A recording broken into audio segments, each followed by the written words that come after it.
Hello, alchemists. My name is Krystalin Avatovich, and you might know me from the Alchemists Inkwell podcast, where my co-host Emily and I riff on all things spiritual and make them grounded for people who are interested in a spiritual podcast that helps kind of bring things down to earth. But we do talk a lot about astrology, especially on my part, since astrology really is my love language. You may know me from TikTok at The Real Krystalin, where I do a ton of things regarding astrology and horoscopes and just, again, bringing that concept of the sky down to earth.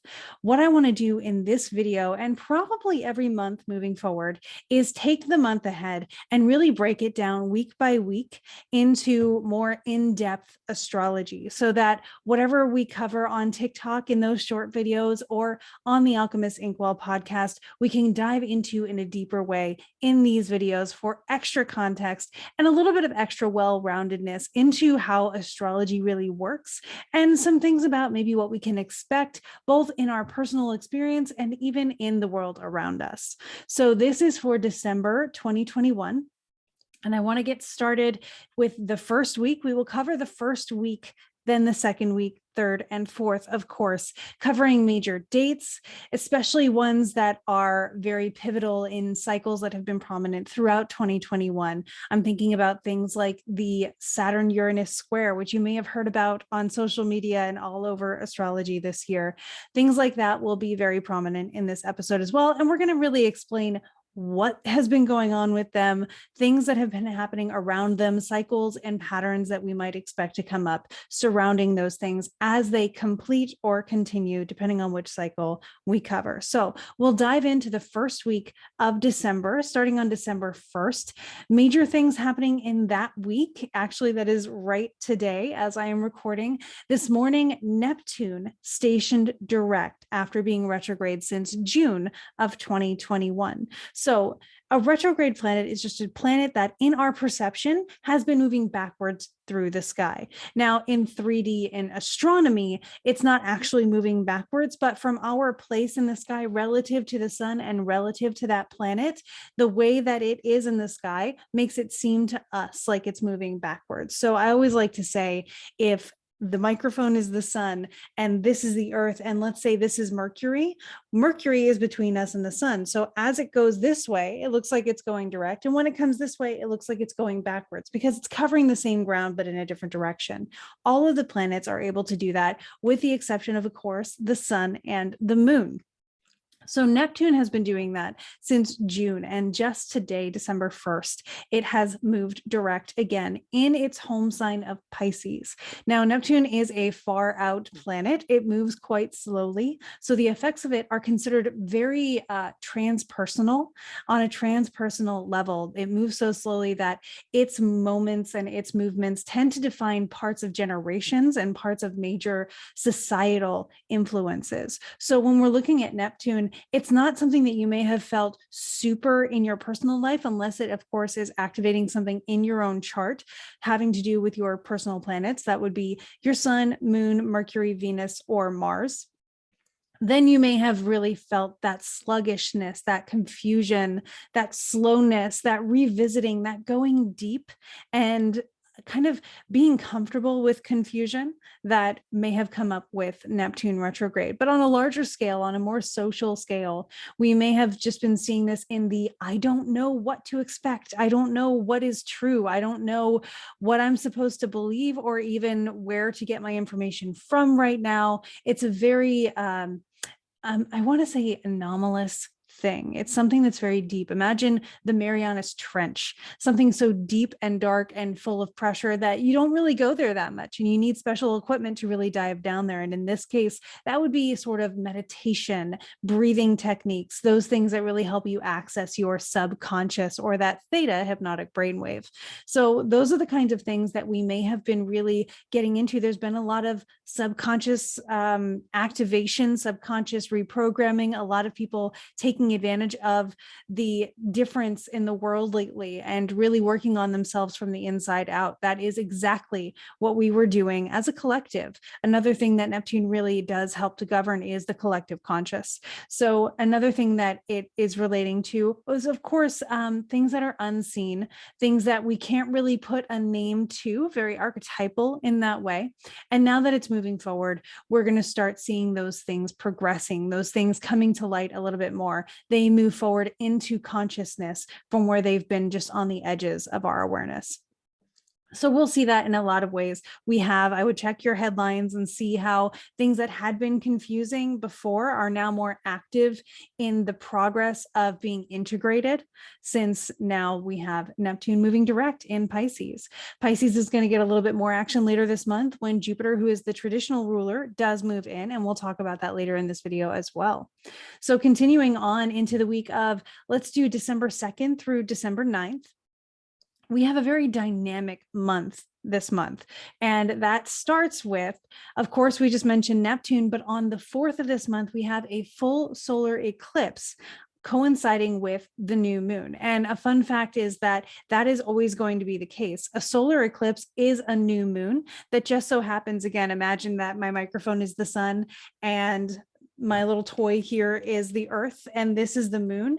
What happens during an eclipse is normally a new moon may be a little bit off kilter, but this one, the moon will be exactly between the earth and the sun, blocking out the sun in the sky, kind of like it did a couple of years ago over the United States, where a lot of people got to watch it. This time, you'll only really be able to see it if you happen to be in Antarctica, and it will only be lasting for about 2 minutes. So it's a very brief one.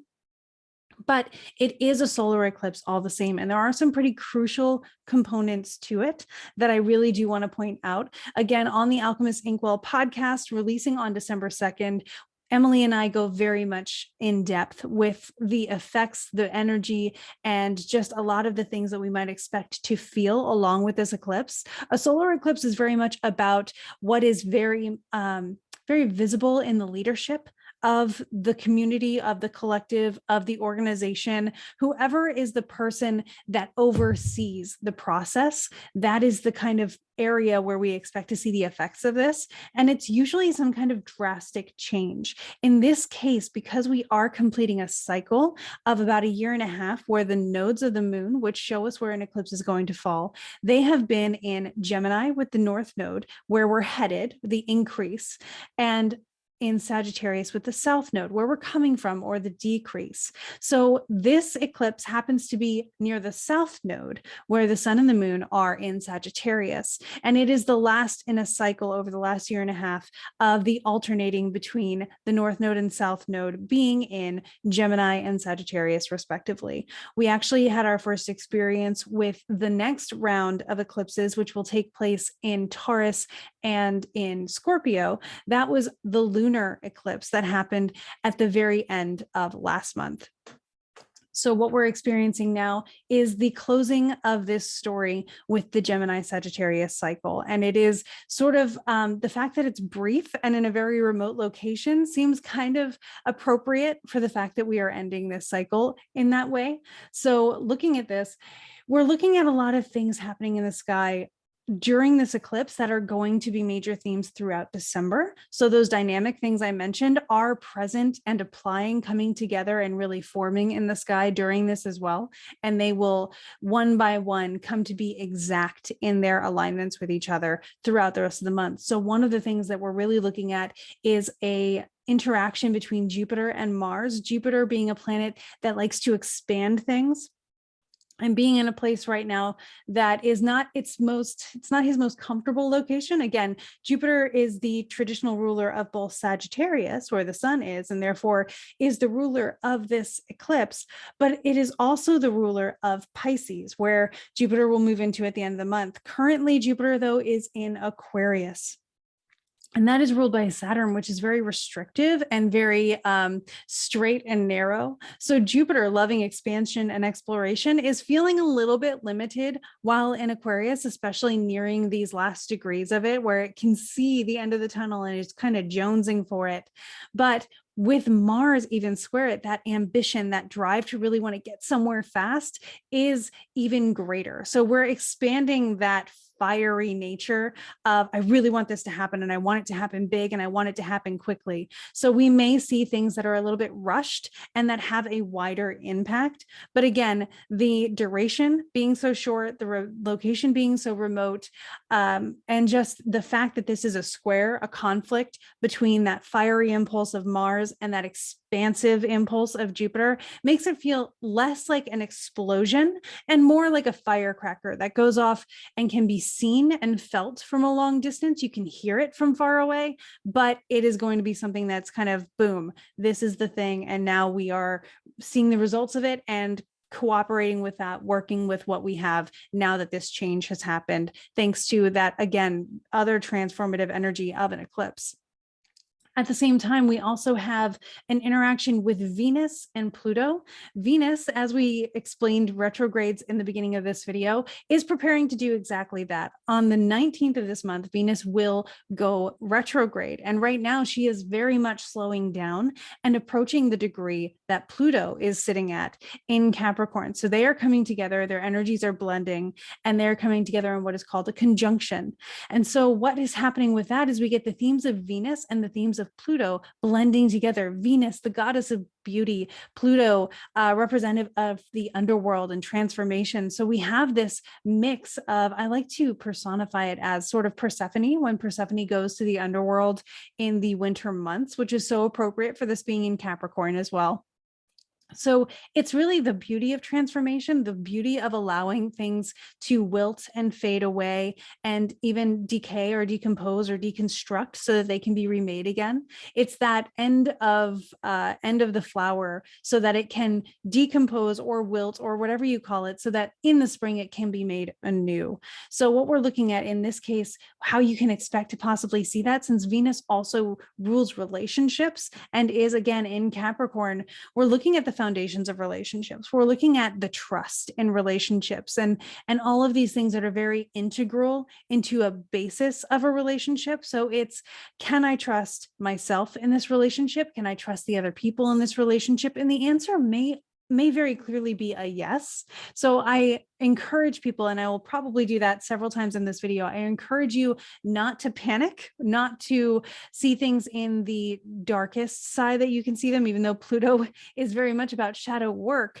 That is something that leads to goodness and leads to triumph and leads to transformation. So it may be a process, but fearing it before it arrives is only going to make it more difficult of a transition to go through, when you could view it as an exciting change or something that you are prepared for, that every moment in your life has prepared you for. Remember, planets go around in cycles. So everything up until this point has been leading to that step by step, just like any good story, the rising action has been taking place. And so now this event is happening, but you are ready for it because you've been through everything that takes place beforehand, which has prepared you to handle the moment.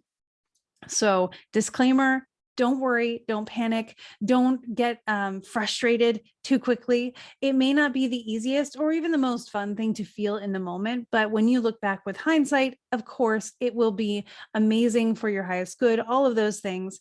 And dreading it approaching isn't going to make it any easier to navigate. So just acknowledging that there are times ahead where we get to really reevaluate our relationships and make sure that we're really getting what we deserve out of our relationships. I think the Capricorn energy really likes to focus on what works, what's going to last, what is built to last. So that's something to really look forward to. And yes, some relationships in some natures, depending on how this works for certain people, I'm not going to pretend that things may not end. Pluto is a planet of death and rebirth, just like that flower that wilts so that it can come up and grow again in the spring. Some things may come to an end of their cycle, but again, it's creating a space. That's what happens when something ends. it creates a space for something else to begin. So again, you may come out with a transformed relationship that is deeper and with more meaning and value than you could have ever imagined, or you may come out with a new sense of freedom and a new sense of opportunity.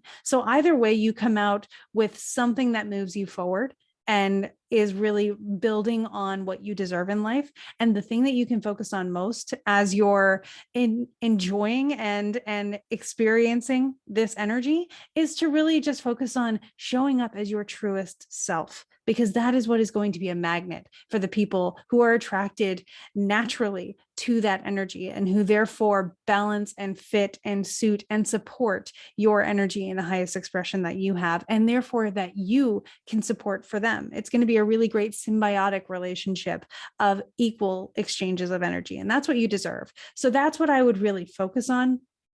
If you even focus at all, remember, you can go with the flow with this, and it would be just as effective to just say, I'm aware of this happening. I can now understand that even though I'm feeling this, it's supposed to happen. It's in the stars that this is happening right now. So, you're not messing anything up. You're not doing anything wrong. You're actually doing everything right. That's my favorite way to apply astrology, is to say, it's there. I can see evidence of it, which means that I know I'm doing the right thing. I'm moving in the right direction, and I'm going to see where this takes me. So I empower you and encourage you to view it that way, especially if things start feeling a little bit tumultuous. Just know you've got this. You're going to be great. So that is something that is also beginning to apply during this time. And at the same time, it does have a bit of an opportunity interaction with Mars that really drives us towards that transformation. It gives us this discernment of like, yeah, I want to do this. I want to move in a direction. I want some movement to happen. So I'm very excited to see how that shows up, because again, Venus and Pluto coming together, that is very transformative. It is very, it's very beautiful in the most spiritual sense, from the very inside out. That sort of divine feminine comes forward, and I'm really looking forward to seeing how that shows up for a lot of people. And Mars coming in just really says, yeah, I've decided this is something that we can do. So the beauty of decay and shadow, a velvety sort of darkness, are some feelings that you might lean into when you're wondering what to expect. We may be deconstructing old relationship structures to build new ones with people and with valuables. It may be a great time where you realize that certain things that were valuable to you before, your definitions have changed, and that's totally okay. So looking at this, those are the things on a personal level that I would really focus on.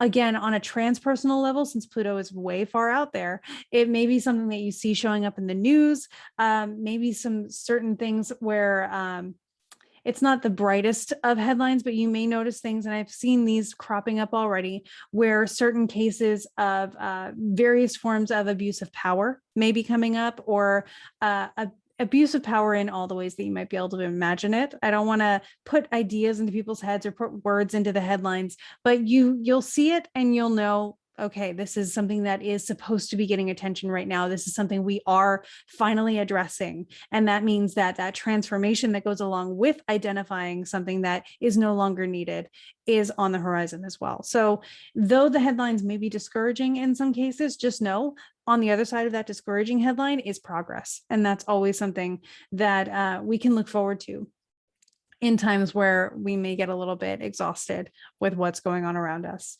So allowing things to happen in that area it's going to be very important to remember to just focus on what is within your control, and to keep moving forward and keep focusing on your personal transformation, what you want to be, and those things that you can create within yourself, because it is a beautiful time of the phoenix sort of rising from the ashes. Another thing that's really important to remember, and will be culminating later in this month, is the square between Saturn and Uranus. If you follow astrology on social media, you've probably heard about this one. It has happened several times this year already, thanks to retrogrades, and we will be having the final phase of it meeting exact, and that is kind of a gray area because it will be kind of touching on it later on in 2022, I think around February. But in this case, it is the last time it will be exactly squaring each other. So we are looking at Saturn squaring Uranus. And that means that we are revolutionizing some of the structures in our lives, in our society. Again, Saturn is further out there, Uranus is far out there. So that is a social and transpersonal thing that we're looking at. So it's not something that you really have to worry about in your personal life, though you may see the effects of it in your personal life, which is cool to observe. But don't worry about being super on top of what you need to do or worrying about any kind of gloom and doom themes that may come up. I am someone who very frequently considers the gloom and the doom. And I can assure you that it is so much more constructive, which is super Saturnian, to really think about observing, witnessing, and then taking action where you feel inspired to take it. That's all you're responsible for, is following what feels right for you.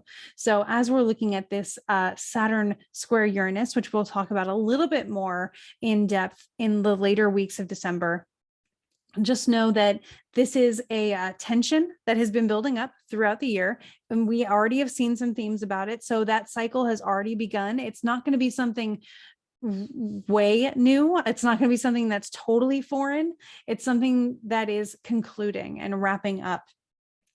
So one of the major themes, I think, on a personal level that you can focus on if you really want to use this energy for something, is to consider new traditions for yourself. Saturn is very traditional and Uranus is very revolutionary, loves change, loves, making things a little bit unstable. So a new way to do this, to bring new into old, is to consider new traditions, especially as we're entering the holiday season and as this aspect actually does come to perfection on Christmas Eve.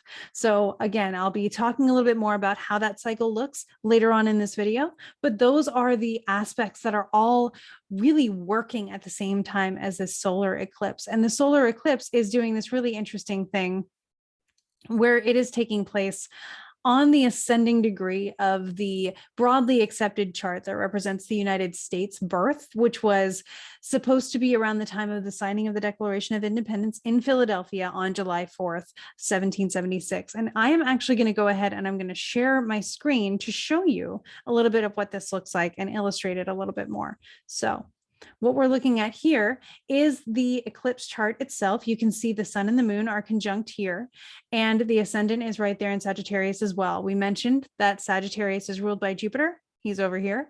And so now you can get a little bit more context on what I was talking about. The square between Saturn and Uranus is perfecting here. The square between Jupiter and Mars is showing right here. And we have Venus and Pluto coming together right there. But when you look at this with the Sibley chart, which is the chart that is for the United States birth, it's widely accepted. It seems to work pretty well when you look at it with how events actually unfold in the US.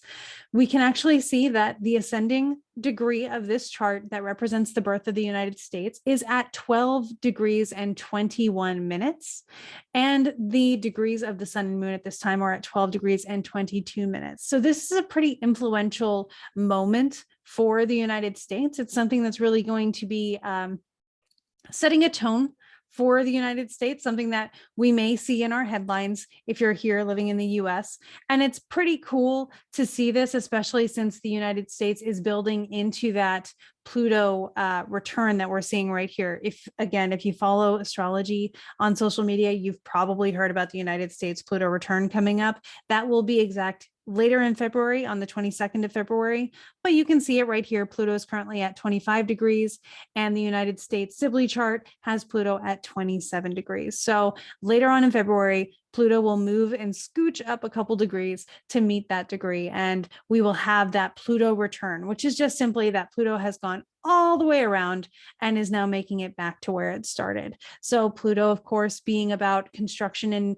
reconstruction and deconstruction, we are already experiencing a lot of those themes of the Pluto return, which I will be talking plenty about in detail, especially as it draws nearer. And I will give you a little bit more detail on that cycle and the things that we've already been seeing that have really been signs of that and themes around that. So again, interesting stuff maybe on the horizon, but we are already living in it. So it's not something to fear. Nothing is ever anything to fear. I'm a very strong believer in that. And I want to make sure that I really encourage you to not be afraid of what we see in the sky, but to use it as comfort that things do have meaning and purpose behind them. So that is the solar eclipse that we are looking at, and some things to go along with that. I'm going to quickly stop sharing my screen for a moment as we go into the next week of December, which will be the 9th through the 16th. And in this week, we do have the first exact conjunction between Venus and Pluto. So those themes that I was mentioning before of really looking into how you view the trust system in your relationship with people. Is jealousy a major theme? Are there questions in the way that you communicate in your relationship that you have going on? And let's think about this, right? Maybe there are, and that's okay. This is an opportunity or an exercise or a team building opportunity for you to say, hey, I have this question. I'm witnessing that about myself. I'd love to have a discussion about it, not an accusation, not an argument. You know that these questions are supposed to be coming up because the sky says that, it's that kind of time. It's that kind of an energetic environment. So feel free to have transformative, deep conversations in your relationships. These can be relationships, by the way, that are with a significant other. Sure. They can be conversations you have with yourself, because your relationship with yourself is super important and deserves probably a lot more attention than we're encouraged to give ourselves in a lot of cases. And also with friends or people you're kind of in it for the long haul with these people. Business partners end up being in this. The 7th house is your area of relationships, which is in a chart essentially ruled by Libra, which is ruled by the planet Venus. So Venus having to do with valuables, ruling Taurus as well.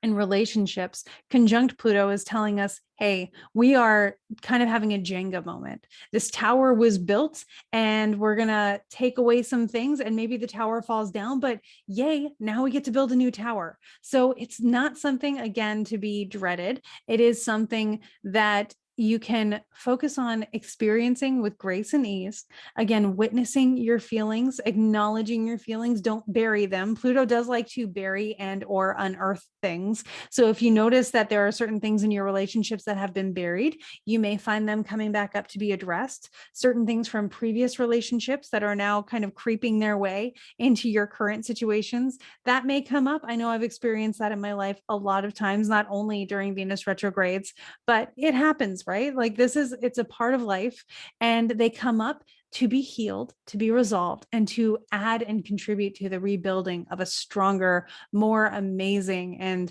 spiritually evolved relationship. So that is something that I'm looking forward to for all of us. On the same day that this happens, on December 11th, we do have Mercury sextile Jupiter. So this is creating an opportunity at the same time as this kind of uncomfortable energy saying, hey, you want to do something that feels edgy and risky and thrilling in a way. This opportunity of communicating in expansive ways to really grow your relationship. Mercury is of communication. Jupiter, as we mentioned before, really does love to do expansion, exploration, and is a benefic in the zodiac. It is a very good fortune kind of planet. So on the same day as we have this first real conjunction between Venus and Pluto, Mercury and Jupiter come in and say, hey, we're going to really lift this up and lend a hand in creating a space where communication can be had, where new methods and theories and philosophies can be discussed. So one thing that I would do is on December 11th, if you want to talk about your theories about what makes the world go round, things that are important to you in your philosophy and your ethics and all of those things, Jupiter does rule politics, religion, theories, your philosophies, your worldview, all of those things as well. So it's a really great time to say, hey, this is what's valuable to me. This is what's in my core beliefs and things that I really am placing my faith in and that are important to me. What are yours like? And that curiosity that Mercury brings in is going to be very helpful as well. So that's December 11th. Then on the 12th, we have the sun squaring Neptune. So the sun is our identity. It's what drives us. It is that ball of fire in the sky that lends its light to everything. So when we think about the sun squaring Neptune, it's this bit of confusion about where we stand, possibly with ourselves. The sun at this point will be in Sagittarius and Neptune will still be in Pisces. And so we feel this sort of like, who am I? Which is a great question to be asking at the time. So allow yourself to think about that. We just went through the day before who are we in this relationship. Now you can say, okay, where am I? Where do I stand with this new information this other person may have brought to light that I now want to consider? And it's just a really great opportunity to dive into your spiritual identity and see how that works and how you might be able to bring that to the surface a little bit more and walk that walk and talk that talk the way that you want to and feels aligned for you. So it'll show you where there's a disconnect so that you can then make the connection. And that's the beautiful thing about it. The next day on the 13th, Mars is going to come into Sagittarius on the same day that Mercury moves from Sagittarius into Capricorn. So a lot of shifting of planets from one sign to another.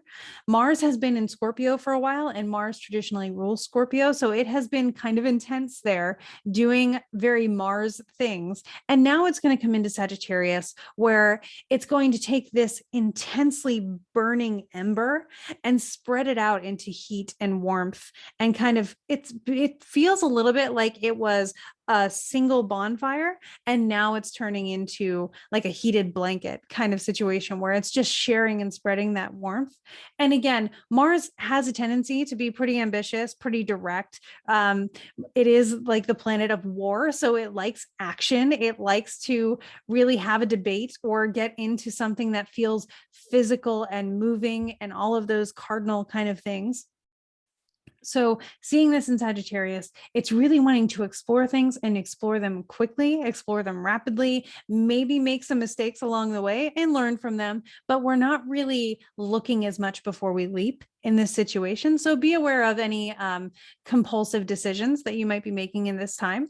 And at the same time, we do have Mercury coming into Capricorn after being in Sagittarius. So now Mercury is wondering what kind of communications, connections, theories, sciences even are really going to support a new foundational knowledge, which is really interesting to think about. Again, balancing that Mars energy a little bit, saying, hey, I want to learn this. I want to learn it now.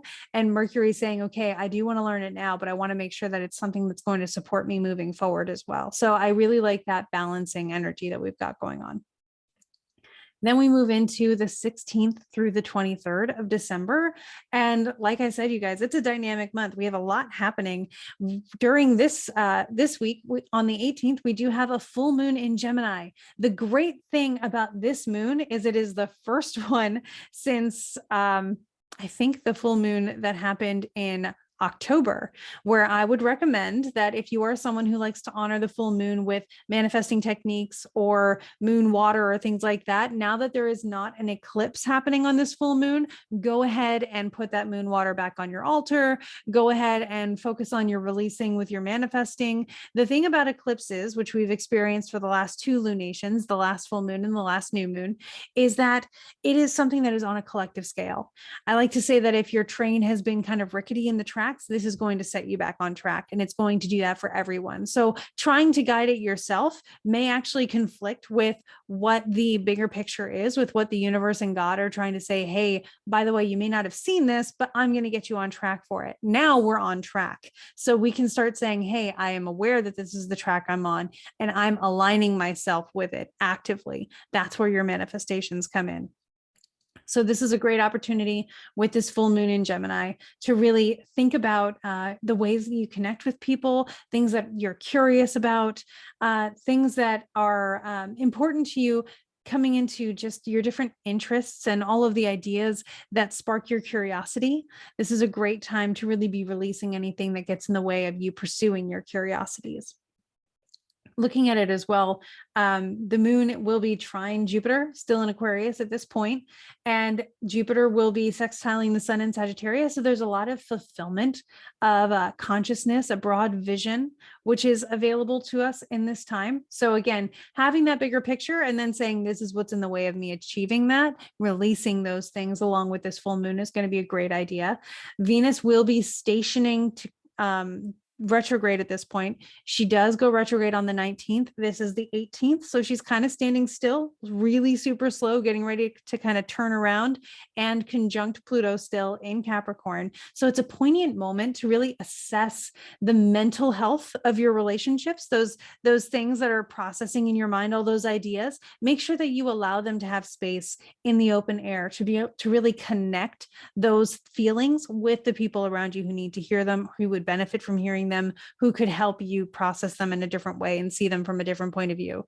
So that's something that's really going to be a great release, is to take those ideas that maybe drive you crazy and have a conversation with someone else who can give you some perspective and a more objective perspective on those to really help you process them as well. At the same time, one of the cool things that's coming into play is that all of the planets are now hanging out on one side of the, I'm actually going to pull up a chart for this. They're now hanging out on one side of the chart. Everything is on one half of the chart relative to the nodes. And I'm just really quickly going to be pulling that up. So give me 1 second to type in some stuff here. There we go. And I will share my chart to show this to you so you can see what I'm talking about as we go. All right, so that's a lot of charts at once. Let's focus on this. So this is the December full moon. And as you can see, we're talking about it being up here on the midheaven in this chart, which I did for the time in New York City, just to give a general location for what may apply to many of the people who might be watching this. So the general Eastern United States, but you can adjust this for your time zone, just making sure that you look at where the moon is exactly opposite the sun. So 2728, 2728, and that will be all of this for you as well. It should be relatively the same once it hits in that space for you, just because it is the moon. So that's kind of how it works going around the earth. But what we're talking about here, we see the Venus conjunction with Pluto happening. She's about to turn around. So the fact that she's beyond Pluto's number right here actually means that she's going to, if we look at 1 day later, we will see that, oh, hang on a second. We will see, there we go, that the next day she turns red. That means she's moving backwards. So if you look ahead, she does start moving backwards more and more, noticeable in these smaller numbers until she goes back and is 25 on 25 again.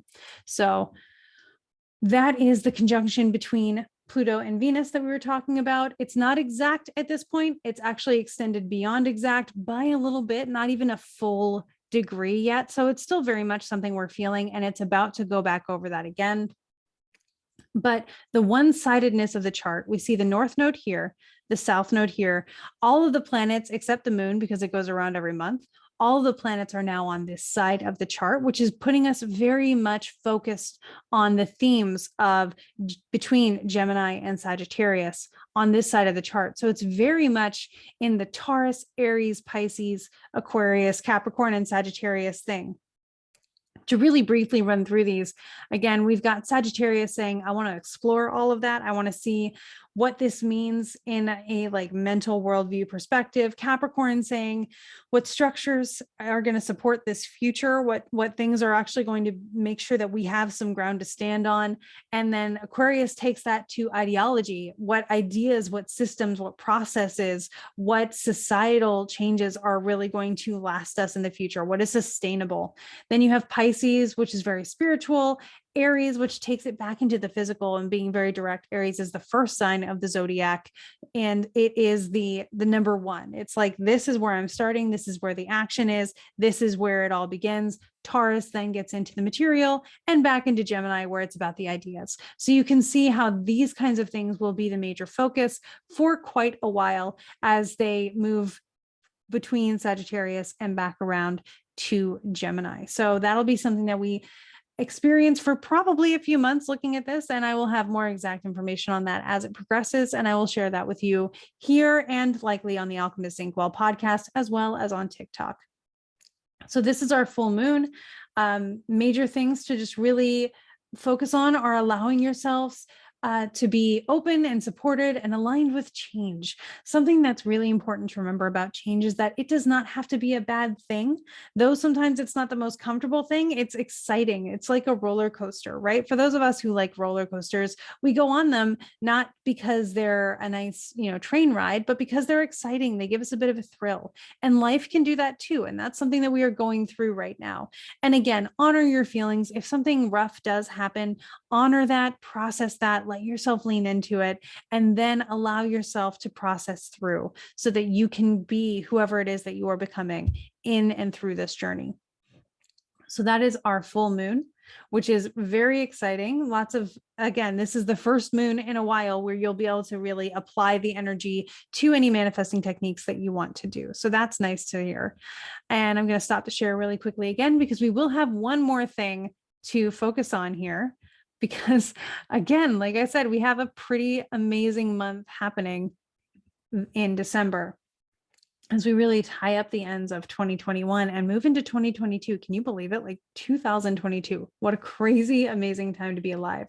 So we're talking about the 18th. On the 19th, as I showed you in that little animation, we do have Venus turning retrograde. At the same time, the sun sextiles Jupiter. So yet again, at this time where Venus is going through a little bit of a discomfort, the sun and Jupiter are coming in and saying, hey, remember who you are. Remember what's important to you. Remember where you stand. Remember what brought you here, what made you this. Remember all the wisdom that you lean on.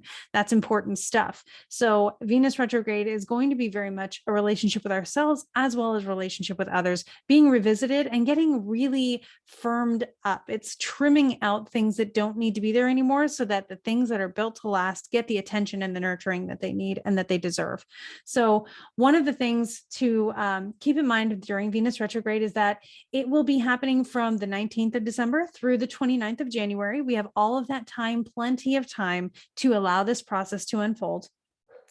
And then themes regarding that are, again, that velvety darkness, the beauty of decay and shadow, and all of those really neat things that kind of happen. I don't know why, but one of the things I like to think about is Buffy the Vampire Slayer. I'm not even very well versed in that show, but it reminds me of that, where it's this action, divine, feminine, amazing thing where you're looking at the things that you don't normally look at and finding ways to work with them, to align with them, and to find the beauty even in things that normally don't get attention. So it's a really great time for a rebirth in relationships or for resolving certain things in relationships, either from previous relationships or from current ones.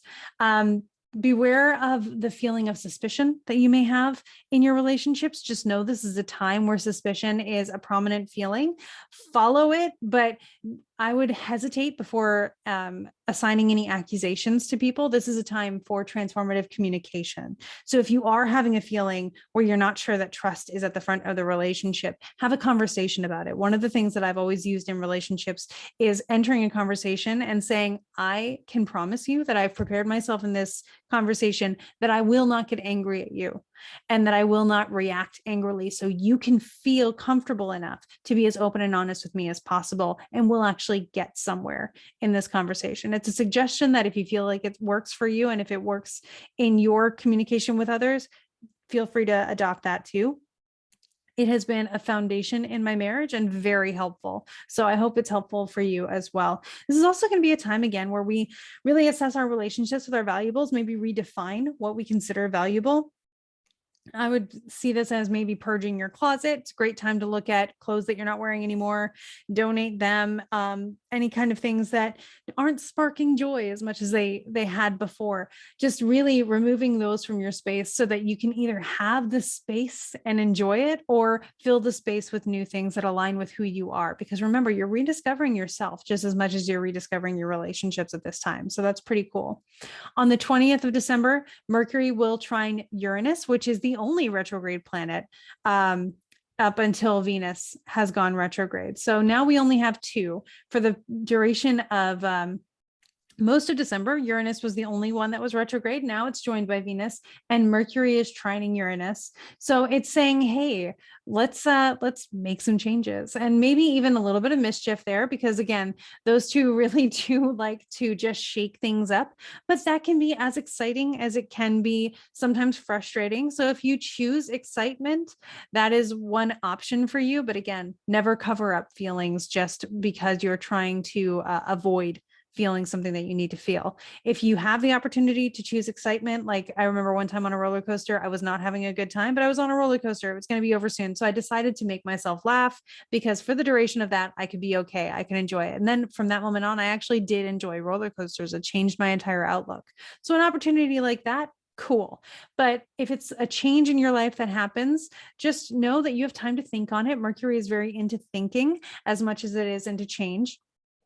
And Uranus likes to bring up surprises. So this could be a really interesting time where we find ourselves surprised just before the solstice, which happens the next day. As the sun moves into Capricorn, we have our shortest day of the year, which if you're like me means hooray, we're moving into longer days again. So I'll go ahead and bring up the chart so we can look at that one together too. The last chart we will share during this video. So what we're looking at is Capricorn season, really bringing in that winter feeling, because this will be the first day of winter. So important things to keep in mind here are Jupiter is getting ever closer to the edge of Aquarius, where it will come back into Pisces, which is fantastic. The sun has just come into Capricorn. We still have the nodes in Sagittarius. They won't move officially into the Scorpio and Taurus axis until January. So right now we're still keeping our eye on them being in Sagittarius and Gemini right here. The moon is in Cancer, which is a really great place for it to be. And looking at the different things that are happening that might tell us a little bit about what Capricorn season is going to be like.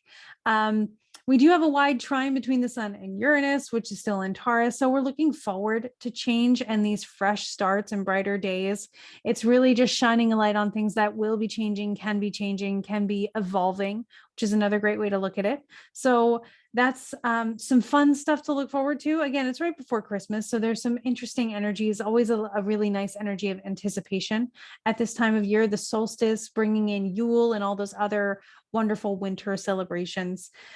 The moon is opposite Venus at this point, which is still dancing around Pluto. So we have Venus and Pluto over here, the moon over here, just really helping us to get an objective perspective on those relationships. Remember, we've been dancing on this for a while now with Venus and Pluto hanging out together. So now the moon is over here saying, hey, with a clear head and some really mature feeling emotions, how can we lean into this, look at what's going on, and make sure that we're seeing this from an outside perspective as much as we are feeling it. And so you may notice some tensions arising. You may have the urge to cry it out. And I encourage you to let that happen. There is nothing wrong with tears. They are cleansing. They are amazing. And in fact, with Pluto, they are purging emotions and helping you process them. The way to lean into an emotion is to actually feel it. And tears can be of joy, can be of sadness, can be of so many things. They really are this amazing conduit of emotion,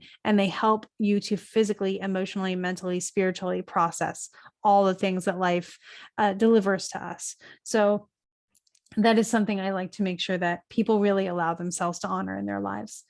So that is looking at the experience of moving into Capricorn season. It's a nice, comfortable time where we just settle in for the winter, kind of accept that we're in the colder times, settle in for the celebrations of the holidays that are remaining throughout the year, and getting ready for that anticipation of a new year coming in, which we are going to talk about the final days of December next. So after that, we do have some crucial days.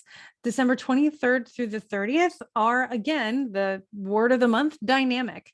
So on the 24th, on Christmas Eve, we do have that Saturn square Uranus becoming exact for the final time. So the last time this happened, Saturn squared Uranus at, let me see here. There we go. I didn't have it written out in a way that I could read it right away. So the first time this happened was on February 17th, and it also happened on June 14th. Things that were really prominent around these times were the blackouts in Texas and certain things in the infrastructure due to what appears to be credited to climate change. Those kinds of themes are coming around. So again, Saturn, our structure, Uranus, surprise, change, needing to make change. We're realizing systems and processes right now in our infrastructure, those very Tarian things that support our material lifestyles that need to be just rebuilt and changed and revolutionized and renewed and rethought. So that's the kind of stuff that has been coming to our awareness. Again, a square, it brings conflict, but one of the things that conflict does is it brings to awareness certain things that need to be addressed or changed. So we're finding certain things in the structures, the foundations, and the supports of our society, which is a very Saturn Uranus level to be experiencing this on, that need to be revamped, that need to be rebuilt. So that's what we're seeing. And now with this last one, we're going to see the final thing that says, hey, by the way, in case we haven't been clear before, this is what needs to be given attention. And then from this moment on, we will continue with that cycle, revisiting it a little bit more in actually October of 2022. It will almost come back to be exact again. So we have a little bit of time in there where we'll be experimenting with new ways of doing things. And then when it comes back around in October of 2022, I expect that we'll be kind of testing what we've tried. And so we'll see if those things hold up. And some things may not be great, and we'll learn from those, like the 1,000 ways not to make a light bulb. But in this next year, we will be trying new things that will start moving us forward. And I think some forward movement is going to feel really good for where we've been feeling in a bit of a limbo the last few years. On Christmas Day, Venus will conjunct Pluto again. Now Venus is retrograde, so she is retracing her steps, interacting with Pluto again. It's just the point where they're exact. So again, this energy has been really close anyway. I don't expect that it's going to be a huge cinch point, but you'll probably be feeling it. And if you're around people with certain relationships going on over the holidays, just be aware of how you want to communicate. Be aware of how you're feeling. Again, if you need to take some time and go sit on your own for a while and give yourself some space, do that. Count to 10 before reacting to something. Remember that you are always empowered in your actions and in the choices that you make. And other people around you may not be aware of this energy that they are experiencing. So they may only really have the option of reacting because they didn't have that foresight and the little heads up that you're getting in this video, and probably from various other resources as well. So honor your feelings, give yourself space if you need it. Like, don't feel bad if you're not feeling 1000% willing to step to the plate in a conversation. It's okay to go just take a moment for yourself. I do it all the time. And I think that it's a really healthy thing to do, to give yourself space, not only just to give yourself space, but also to get out of the tense energy of other people. I find when there's a disagreement going on, stepping certain amounts of feet away from the person just to get out of their energy actually does help it kind of separate from my energy, helps me get clear on what I'm feeling. And then I know where I stand. I am empowered, which is something that Pluto really helps to do. It will empower you in your relationships. And then I can go back into the relationship or the conversation and say, hey, this is where we're at. I'm willing to listen. I'm willing to meet you halfway. I'm willing to compromise, but you get to do that from a place of your personal power, which is very important. And then it doesn't turn into an argument. It turns into a conversation, which will lead to growth and transformation, which is what the highest expression of this aspect is really about. Then what we have coming up after that, on the 28th, Jupiter will go into Pisces. Now, we actually experienced this very briefly in 2021, in May, the middle of May through the beginning of July. Jupiter was in Pisces. And if you remember back to what was going on at that time, a lot of things were opening up. A lot of things were finally working, easing, becoming more fluid. Pisces is a water sign. It is also mutable. So it allows things to really move and to flow. And Jupiter being in there is actually highly highly dignified. So Jupiter likes it in there. We do have the awareness of other themes going on in there as well, with Neptune being in there, and the possible expansion of even things. I'm going to go there and just say things to do with COVID. We may notice that certain things do spread in that case, but do remember that the quicker something becomes normal, and the quicker we learn how to adapt to it, the quicker we can learn how to work with it, flow with it, adapt to its presence in the world. We've done this before. We're doing it again. I know it feels weird to be super optimistic. And some people are saying, like, I'm not as optimistic about Jupiter going into Pisces again as I had been, but Pisces still had Neptune in it in May. And I do believe that we are going to be learning how to really coexist in a new paradigm of existing with just a new I guess you'd call it like a new virus. I mean, we've done this with the cold, we've done this with the flu. It's something that we are aware of. It's something that we take into consideration, and then we live our lives. And I think that that's something that we are coming into the phase of being with in this case as well. And I do choose optimism in this case, knowing there are various ways it can go, still taking precautions that feel right for me, but looking forward to the highest expression that we can get out of this. Jupiter in Pisces is a very spiritual thing. You can expand your own spirituality, and focusing on that, because that is what you are in control of. You're not in control of anything else that is higher or outside of your realm of responsibility. So if you want something that makes you feel more in control, if you want something that makes you feel like you can honor the energy, flow with it, focus, especially from December 28th onwards, on your spiritual practice, deepening your spiritual studies, and just learning if you can find a mentor or a guru who helps you understand things from a new perspective. Tune into the Alchemist Inkwell podcast. We love to help out with stuff like that. Ask your questions here on one of those episodes, or from Emily and myself on TikTok. We are happy to help lend our knowledge base to your research as well. Then on the 29th, Mercury will conjunct Venus retrograde, again, really bringing up opportunities for communication in those relationships. So definitely take advantage of that. And remember to just apply the techniques that you've already learned up until this point. It's going to be really great to just move things forward. Mercury is a neat planet because it's so mercurial, which is great about it. It can help to shift things up and like kind of make things that were feeling a little stagnant feel less stagnant. And then on the 30th, Mercury is actually going to conjoin Pluto. So again, for the transformative conversations, again, for having conversations that may bring up stuff that was kind of buried deep before, but now it's ready to come to the surface. So it's okay to allow it to come to the surface. I encourage people during this time, especially if you feel like you're really impacted by this energy, find someone to talk to in whatever capacity feels the right kind for you. And that is something that you will know. And I trust you to know what's best for you. And I support you in doing what you feel is best for you as well. And you'll just know you have good instincts. You know what's right. You won't be able to deny it if you're moving with the energy. And you can always do the fun thing of muscle testing. And really simply, muscle testing is when you say yes, holding your fingers pinched together. Ideally, if you're hydrated, when you say yes, they will stay together. When you say no, they actually give up and they kind of open. So if you're saying, should I talk to somebody? And it says yes, great. If you're saying, should I talk to someone? And it gives in on you and it says no, then you know that maybe there's another option for you. So that's just another little bonus. I appreciate you guys sticking with me through this video. I know it was a bit long, but I wanted to make sure we cover the whole thing, and you can rewatch it. Just look at the segments you want to look at, tune into the Alchemist Inkwell, where we will riff on it a little bit more between Emily and myself as these things come up, along with other current events that come up at the time.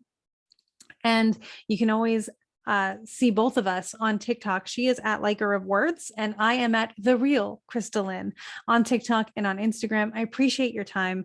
I'm so excited to see what kind of transformations are coming up for all of us. And I hope you have a very blessed December. Thank you.